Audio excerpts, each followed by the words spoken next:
So just exactly who pays earnest money? Hey everyone, it's your favorite local realtor, Eren Millam with Premier Property Group. I help people achieve financial freedom and success through real estate. So today's question, who pays earnest money? When you make an offer on a home, typically you're going to have some sort of promise that, hey, I intend to follow this contract. Unless there's something on your side that makes me decide not to complete the contract.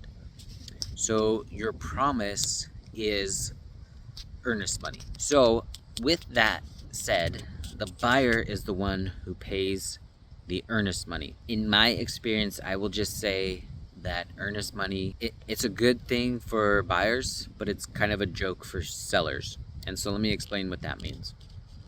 In the past, before earnest money, if you did not complete a contract, let's say, you had no reason to back out, the inspection went well, those sorts of things, the sellers could legally sue you to complete the contract, take you to court so you can finish the contract. Now, the earnest money is there to protect you. So in a worst case scenario, the only thing the sellers can go after for the most part is that earnest money. That is really good for buyers. It's like having an LLC to protect your personal assets.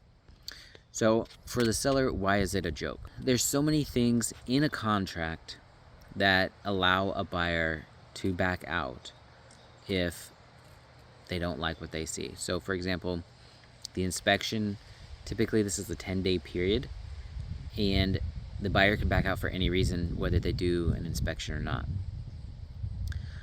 Buyers who are getting financing, the financing addendum lasts through closing, so they can back out if their financing fails.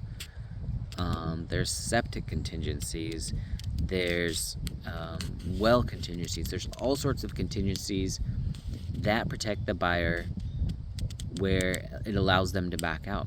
And in all those situations, they get their earnest money back, and so you've lost time. What is that? There's a bug crawling on me. You've lost time with this buyer who's not completing the contract. That's one of the reasons why it's really important to vet the buyer's offers prior to accepting them. Usually the highest offer, not usually, but sometimes the highest offer is not the best one because there's a lot of contingencies involved. The way that a seller has potential to collect on the earnest money is if all those contingencies are completed. And let's say I had a situation where the buyer's situation changed, right? But they still were qualified for financing, so they could technically still take possession of the house, but they decided they did not want to. So in that situation, the earnest money did go to the seller. However, the buyer could have said no. The title company will not release the money unless the buyer says yeah. So if the buyer said no, then the seller could take them to court and go after the earnest money. Now, if it's an insignificant amount, it may not be worth their time. Typically in real estate transactions, if you take someone to court, the loser pays all the fees for, the loser to have the attorney, for the winning party's attorney fees. However, maybe it's not worth your time. In our area, earnest money typically ranges from $500 to maybe $1,000.